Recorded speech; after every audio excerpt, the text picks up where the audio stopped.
I didn't say a word when they handed me that eviction notice. I just slid the old 1923 water rights deed across the table, and let me tell you, the look on those faces. Well, that's something you never forget. 35 McMansions, all those fancy mailboxes and golf carts and infinity pools suddenly became lakefront property overnight. And all it took was a single signature, a piece of history, and a whole lot of nerve. The Willowbrook Estates HOA thought they could steal my grandfather's farm while I was dodging mortars in Afghanistan, as if I'd just roll over and let them pave my family's land for their perfect slice of suburbia. These were people who wore tennis skirts like uniforms, patrolled their fake paradise in golf carts, and handed out fines for wildflowers. What they didn't know, I'm an Army Corps engineer, and that little dam Pops, built in '78, had been waiting nearly half a century for someone dumb enough to build downstream. The day the spillway gates opened and their luxury development got a first-hand taste of natural flooding, well, let's just say it was one for the books. Where are you watching from? Because you're about to hear the most beautiful HOA takedown you can imagine, starring federal water law and good old gravity. Let me back up a sec. I'm Jake Morrison, third-generation owner of 47 acres just outside Austin, Texas, and trust me, this patch of dirt means more to me than any patch of ground I ever walked in the Army. My grandfather Pops bought the land in '55, back when Austin was mostly college kids and BBQ joints, not tech bros and Tesla chargers. Pops was the kind of man who believed you take care of the land and it takes care of you. That's why in 1978 he built a little earthen dam. Nothing fancy, just enough to collect rain for the cattle and help neighbors downstream when droughts hit. He worked with the Army Corps, did it all legal with paperwork that turned out to be worth more than oil. But then came my tours in Afghanistan, 2 of them, where I learned a lot about water. How precious it is, how quick folks will fight over it, how a well-dug right can save a village. While I was over there, Pops passed away. My sister Sarah, God love her, she's a Californian, now knows nothing about Texas land law, put the place in a trust, hired a property management company, and forgot all about it except when the tax bills showed up. That's how the mistake happened. She never checked the assessments. Enter Margaret Maggie Thornwell, president of Willowbrook Estates HOA, queen of the Stepford Wives, wife to City Councilman Rick, and the type of person who says, "Bless your heart," while gutting you with a smile. She drove a white BMW, wore enough perfume to choke a goat, and weaponized passive-aggressive Southern sweetness like it was her job. Her vision for Willowbrook was perfection, meaning get rid of anyone or anything that didn't fit. I got back from my second deployment ready to work Pops's land. Maybe heal up some of what got broken over there, only to find bulldozers survey stakes and a construction foreman telling me my land wasn't my land anymore. We got permits, he said, not even meeting my eyes. Turns out the HOA had filed an adverse possession claim while I was overseas. If you're not using land and someone improves it, they can try to claim it as their own, a loophole tailor-made for sharks. Maggie showed up herself, all smiles, riding a golf cart. "Your family abandoned this land, honey. We're just putting it to good use for the community." I wanted to spit. Worse, her crews had already diverted the little creek feeding Pops's dam. The water level dropped daily, 45 years of careful stewardship draining away for a couple more lawns. Now, if you think I took that lying down, you don't know me. I hired a lawyer mistake. 85 grand just to challenge the zoning change. Because while I was gone, Maggie's husband Rick pushed an emergency rezoning through the city council, turned our land from agricultural to residential in the blink of an eye. Conflict of interest. They wrote the book on it. But see, I'm an engineer first and a soldier second. I started digging through the records myself. Buried in courthouse boxes, I found the original Army Corps dam permit stamped and signed. Then deeper still, I hit the mother lode, a 1923 deed for senior water rights.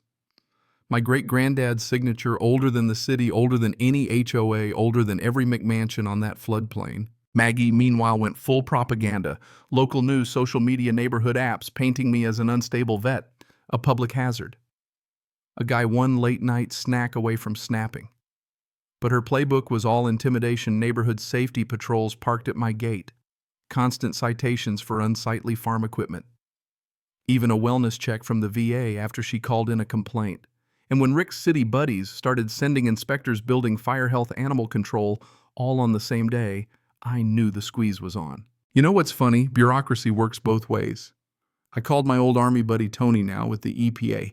Turns out if you divert a natural creek without federal permits, you're violating the Clean Water Act. And if the dam's under federal jurisdiction, local authorities can't do a thing.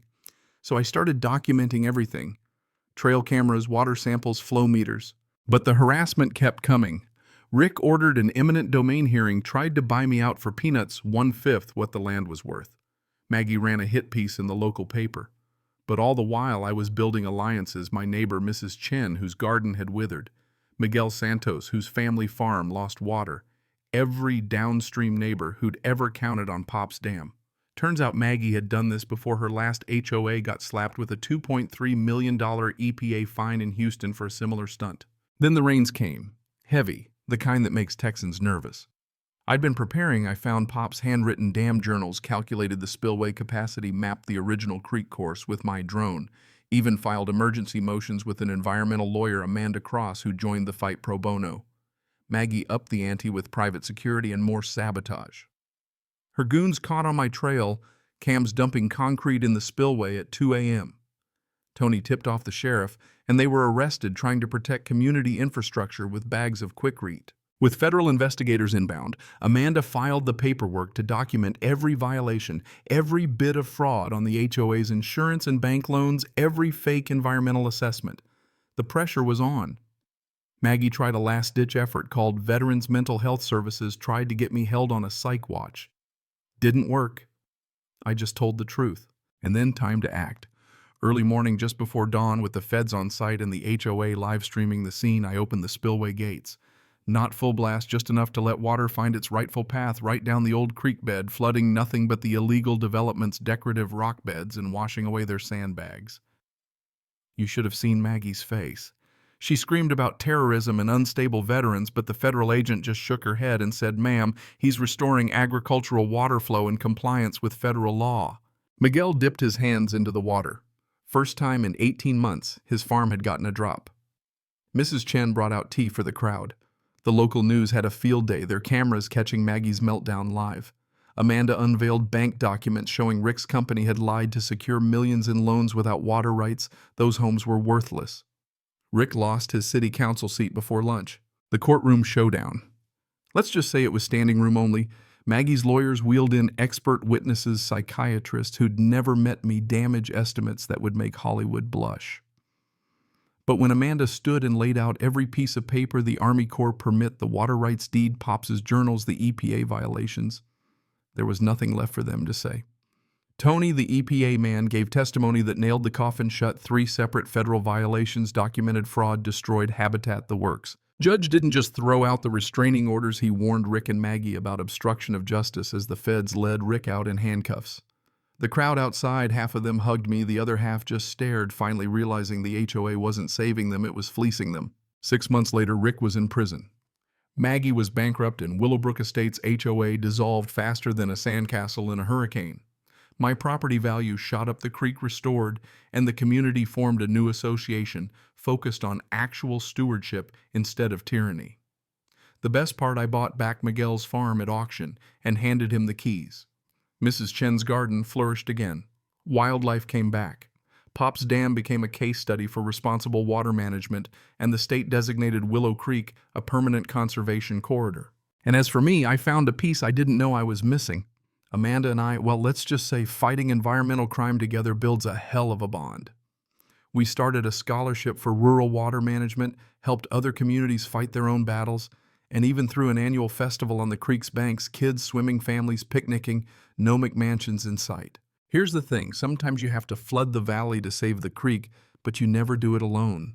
You do it with neighbors, with courage, and with the kind of stubbornness that runs deep in the soil. If you're fighting HOA overreach, don't give up. Document everything. Find your allies, and remember, when you're right, the law is on your side, even if it takes a while to catch up. So, drop a comment. Tell me your own HOA nightmare, or just what you'd have done in my boots.